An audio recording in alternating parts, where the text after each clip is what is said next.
नीडर times news, निष्पक्ष जन जन तक की खबरें वाराणसी। इस चैनल को लाइक करें, सब्सक्राइब करें। दिव्यांगों की शिक्षा के लिए सदैव समर्पित है करियर एक्सेस स्कूल दिव्यांग विद्यालय। Doctor Jyoti Bhushan Mishra report. Director SB Singh निडर दिव्यांगों को हर तरह की सुविधा प्रदान करता है। Doctor Ram Bhushan Mishra Geeta foundation.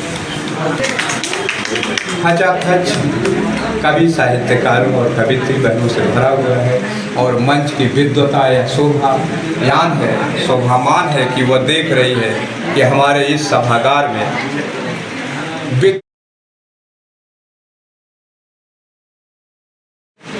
आए हमारे बीच में। तो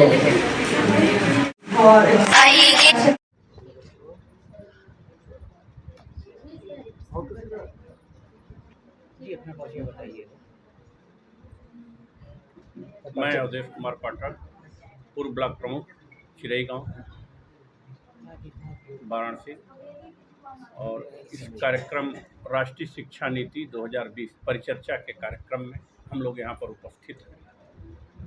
इस कार्यक्रम के संदर्भ में जैसा कि हमारे पूर्व के वक्ताओं ने, मैडम ने विस्तृत जानकारी आप लोगों को दिया है, और शिक्षा जो नई शिक्षा नीति है, जो राष्ट्रीय शिक्षा नीति है 2020 जो लागू की गई है, उसमें बहुत ज़्यादा मुझको तो पढ़ने का या समझने का मौका नहीं मिला है, लेकिन मैं ये ज़रूर कहूँगा कि उसमें कई चीज़ें, जैसा कि हमको भी जानकारी है, कई चीज़ें जो सामाजिक समरसता है, समाज में जो आपसी भेदभाव है, शिक्षा का जो मूलभूत उद्देश्य है यही होना चाहिए कि सामाजिक भेदभाव खत्म हो, सामाजिक समरसता कायम हो समाज में, और जो आपसी गैप है, अशिक्षित को हम कैसे शिक्षित बनाएं, उसको कैसे समाज की मुख्य धारा में जोड़ें, यही शिक्षा का मूलभूत उद्देश्य होना चाहिए। विद्यालय सभी यूनिवर्सिटियों में पूर्ण रूपेण लागू।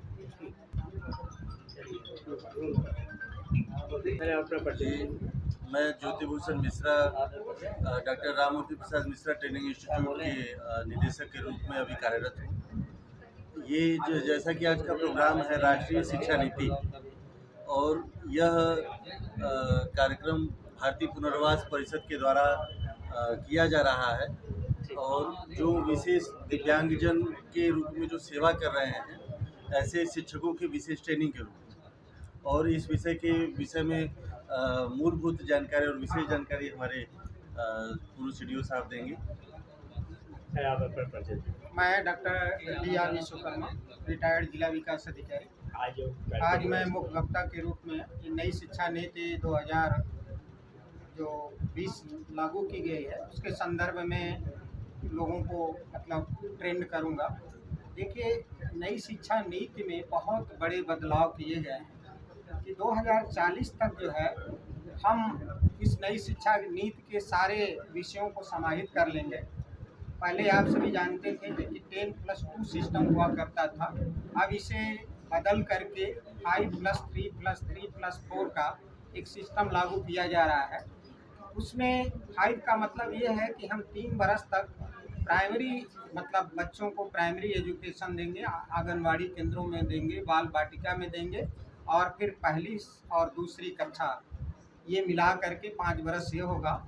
और फिर 3 बरस वाला जो है वो 6 मतलब ये 5 बरस हुआ, फिर 3 बरस में जो है 2, 3, 4, 5 हुआ, और फिर इसके बाद 3 बरस 6, 7, 8 हुआ, और इसके बाद 4 वर्ष का, जैसा कि मैडम ने अभी बताया कि 4। और नेशनल जो मतलब एक एजेंसी है, नेशनल एग्जामिनेशन एजेंसी जो है वो कंडक्ट कराएगी प्रवेश परीक्षाओं को, और इससे प्रवेश दिलाया जाएगा। और इसमें बहुत बड़ा व्यापक बदलाव ये लाया गया है कि 2015 में भारत सरकार ने सस्टेनेबल डेवलपमेंट करके जो लक्ष्य निर्धारित किया है, एडमिशन का मतलब कैसे वो है, इंफ्रास्ट्रक्चर कितना मतलब उस कॉलेज में है, तो ये तमाम तरह की बदलाव जो है शिक्षा में आने वाले दिनों में हम लोग देखेंगे। और छोटे छोटे प्राइमरी स्कूल से लेकर के माध्यमिक शिक्षा से लेकर के हायर एजुकेशन तक इसमें बदलाव करने की गवर्नमेंट ऑफ इंडिया ने सोच रखी है। आप सभी को बहुत बहुत अपना परिचय दीजिएगा। जी, मैं ओम प्रकाश श्रीवास्तव प्रसाद मिर्जापुर में हूँ। अच्छा, मिर्जापुर से आए हैं आप? जी, मिर्जापुर से और हर विभाग की रचना करता हूँ, खोज पढ़ता हूँ।